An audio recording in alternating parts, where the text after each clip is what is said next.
कबीर साहब आदमी को निकम्मा बनने के लिए नहीं कहता है कि घर का काम धंधा सब छोड़ करके, गृहस्थी मर्यादा छोड़ करके जाओ कहीं पहाड़ के गुफा में बैठ के माला जपना, ये कबीर साहब नहीं कहते। कुछ लोग चाहते हैं कि कबीर साहब का ज्ञान निर्गुण वाला ज्ञान है ना, इसलिए आदमी को दुनियादारी से छुड़ा देता है, मोह ममता छोड़वा देता है, धन दौलत छोड़वा देता है, घर छोड़वा देता है। नहीं नहीं, कबीर साहब किसी चीज को छोड़वाता नहीं। छोड़ने का मतलब होता है लापरवाह। किसी चीज को छोड़ने का मतलब लापरवाह होना। लेकिन कबीर साहब ने कहीं पर व्यक्ति को लापरवाह होने के लिए नहीं कहा। तब क्या कहा है? कबीर साहब के एक साखी याद कीजिए, जानते आप लोग भी हो, थोड़ा स्मरण कर लीजिए। चाह मिटी चिंता मिटी मनमा बेपरवाह, जाको कछु नहीं चाहिए सोई साहंशाह। इस साखी को सुन करके अधिकांश आदमी इसका थोड़ा गलत अर्थ कर लेता है। चाह मिटी चिंता मिटी मनमा बेपरवाह। बेपरवाह का अर्थ लोग लापरवाह कर देता है, लेकिन दोनों शब्द में बहुत अंतर है। एक शब्द है बेपरवाह, एक शब्द है लापरवाह। लापरवाह का मतलब होता है किसी काम को अनमनस तरीके से करना। अब बेपरवाह का मतलब होता है किसी भी काम को करना लेकिन उसके फल की चिंता फिक्र नहीं करना। कर्म को तो नियम पूर्वक करना लेकिन फल की कोई चिंता न करना, जिसको गीता में निष्काम कर्म कहा गया है, उसी को कबीर साहब बेपरवाह वाला कर्म कहता है। लेकिन दुर्भाग्य की बात है कि शब्दों का अर्थ न जानने के कारण कुछ लोगों को लगता है कि कबीर साहब के दो काम धंधा के चिंता मत करो, हुआ हुआ नहीं हुआ नहीं हुआ। अरे उस हुआ हुआ नहीं हुआ को बेपरवाही नहीं कहा जाता है, उसको लापरवाही कहा जाता है।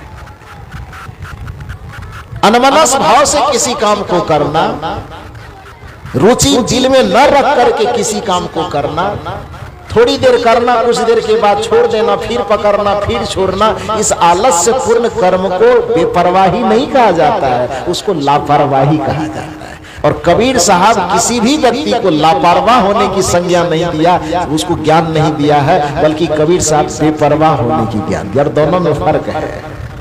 इसलिए कबीर साहब कहते कि तुम जहां पर भौतिक दुनिया में भी परिश्रम करो तो पूरी लगन और निष्ठा के साथ। कहा ही कबीर कुछ उद्यम कीजिए, ये नहीं कह रहे कि काम छोड़ो, बल्कि वो कह रहे हैं कि जिस जगह पर हो उस जगह पर तुम्हारे पास जो योग्यता है, जो क्षमता है, उस योग्यता और क्षमता के अनुरूप लगन पूर्वक कुछ उद्यम करो, कुछ परिश्रम करो। कहा ही कबीर कुछ उद्यम कीजिए और आपे खाए और को दीजिए।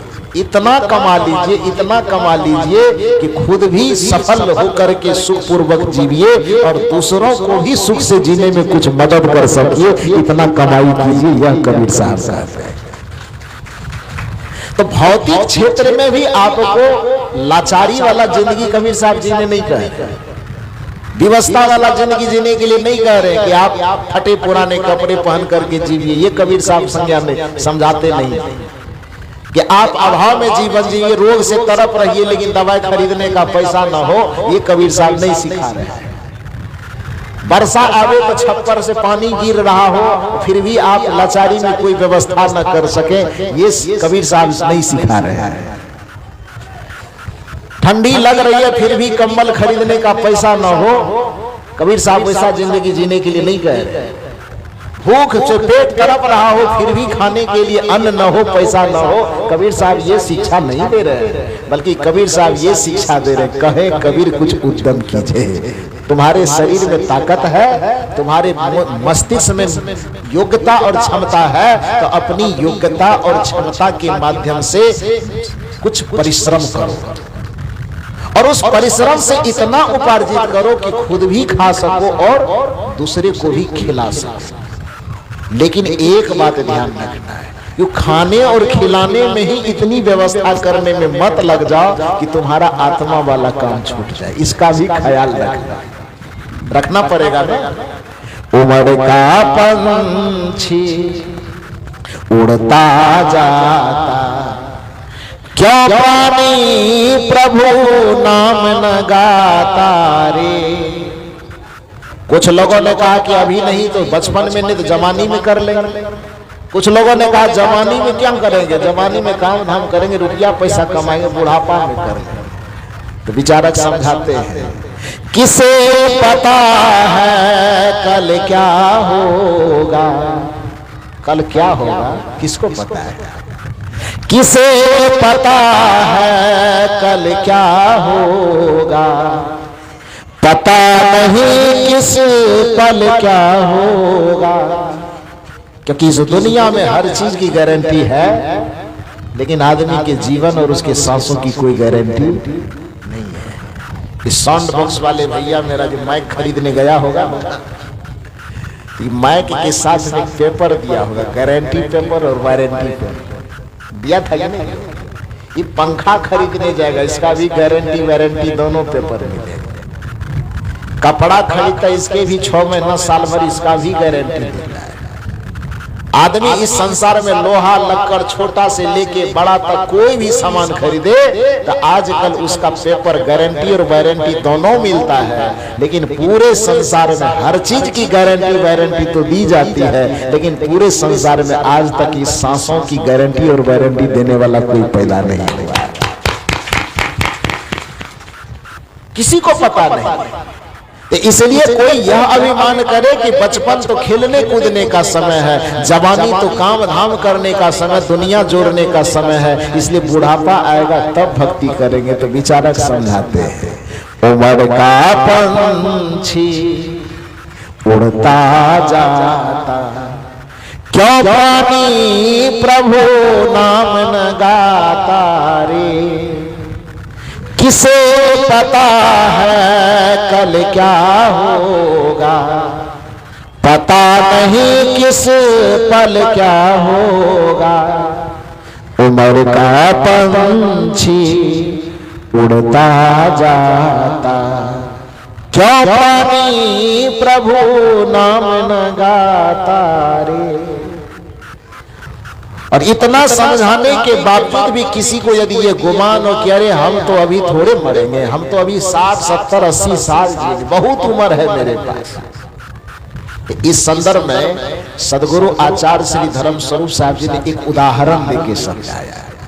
एक भजन बहुत बढ़िया जो हमारे भाई परदेसी जी गा रहे थे सुबह, तो चेत जा दीवाने अवसर भला मिला है, तू चेत जा दीवाने। उसमें एक कड़ी आती है जो यह कहता है कि मेरे पास 60, 70, 80 साल का जीवन है, उम्र मेरे पास बहुत है, तो अभी धर फड़ाने की क्या जरूरत है। कबीर साहब ने तो साखी के माध्यम से वर्षों पहले समझा दिए थे कि कल करो सो आज करो सो अब, क्यों तो पल में परले होएगा तो बहुरी करोगे कब, यदि पल में ही परले हो जाएगा तो दोबारा कब करोगे, इसलिए जल्दी से करो। लेकिन कबीर साहब की बात लोगों ने नहीं सुना। तो वर्तमान समय में सदगुरु आचार्य श्री धर्म स्वरूप साहब जी ने दूसरा उदाहरण देकर के समझाया, तो चेत जा दीवाने अवसर भला मिला है। ये मनुष्य का शरीर मिला, ये अवसर ही तो है। ये मनुष्य के शरीर किसी को मिल जाना ये जीवन का सबसे बड़ा अवसर है, मुक्ति का सबसे बड़ा सुनहरा अवसर है। क्यों? क्योंकि आप देख रहे हैं सत्संग सुनने का सौभाग्य मनुष्य के अलावा किसी को है। अभी किसी भी नगर किसी इलाके से कोई आदमी आ जाए तो उसको आदमी बगल में जगह दे देगा, बैठिए, क्योंकि वो आदमी है। लेकिन इसी बीच में भी एक कुत्ता है, तब क्या करेगा यार? जितना लोग अभी बैठ के सत्संग सुन रहे हैं, किसी नगर के किसी इलाके के किसी भी जगह के कोई ना उसको हम जानते हैं, ना पहचानते हैं, ना गांव, ना नाम, ना ठिकाना, फिर भी वो आ जाए अभी और यहाँ पर वो कहे कि हम सत्संग सुनने आए हैं, तो लोग क्या करेगा यार? अपना जगह छोड़ के भी उसको बैठाएगा कि बैठिए, सत्संग भी सुनाएगा, प्रेम से भोजन भी कराएगा और कहेगा कि हम दूर से आए हैं, उसको रात में सोने के लिए भी बढ़िया से व्यवस्था करेगा ना। लेकिन अभी इसी बीच में कोई बैल आया, गाय आ जाए, कुत्ता आ जाए, बिल्ली आ जाए, या और मानव को छोड़ के दूसरा कोई प्राणी आ जाए, बताइए लोग क्या करेगा यहाँ है? लाठी डंडा जो भी चीज होगा उससे उसको हटा करके बाहर करने का प्रयास करें। क्यों? मनुष्य का जीवन हमें मिला है, यह सौभाग्य का पहला केंद्र है।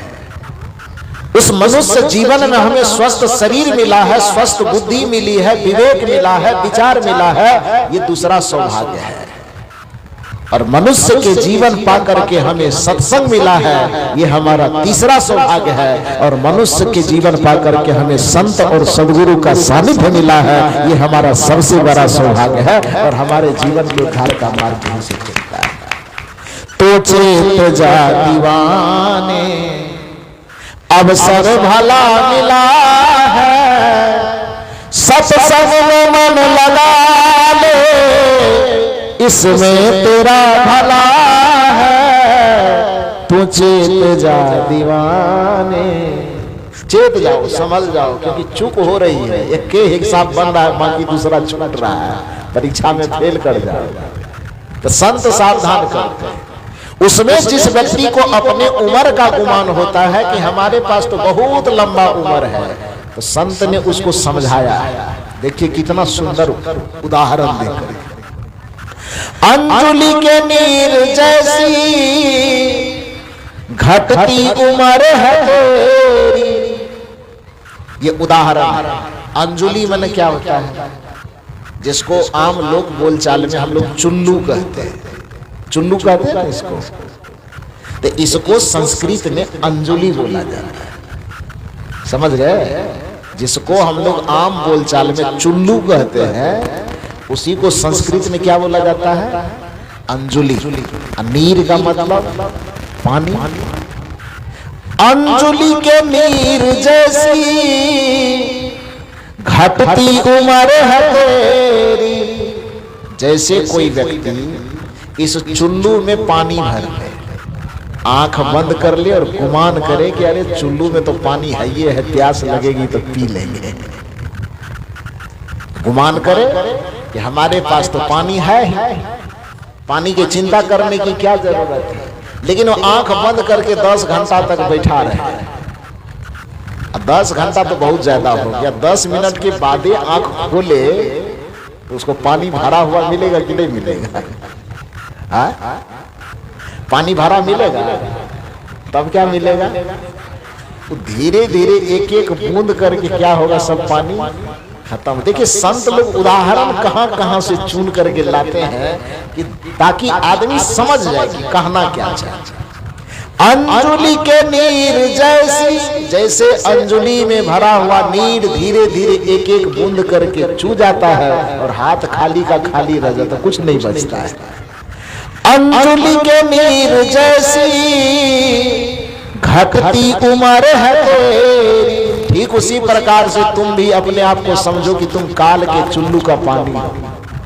जैसे तुम्हारे चुल्लू का पानी एक एक बूंद करके चूता है और थोड़ी देर के बाद देखने पर तुम्हारा चुल्लू, तुम्हारा हाथ खाली का खाली रह जाता है, उसी तरह से हे मानव, आप भी काल रूपी चुल्लू के हाथ का पानी हो। आपका उम्र भी उसमें से एक एक दिन, एक एक क्षण घटते घटते घटते घटते खत्म हो रहा है, फिर भी उसका गुमान कर रहे हैं कि हम 100 वर्ष जिएंगे। यही संत समझाना चाहते हैं। अंजुलि के नीर जैसी घटती उम्र है तेरी, उसका तू मोह करके, उसी का अभिमान करके, गुमान करके, मोह करके, उसका तू मोह करके निज लक्ष्य से टला है। जो आत्मिक लक्ष्य था, जो मुक्ति का लक्ष्य था, जो शांति और भक्ति का लक्ष्य था, उस लक्ष्य को क्या किया? उम्र के मोह में भूल गए कि हमारे पास अभी बहुत समय है, बाद में देख लेंगे।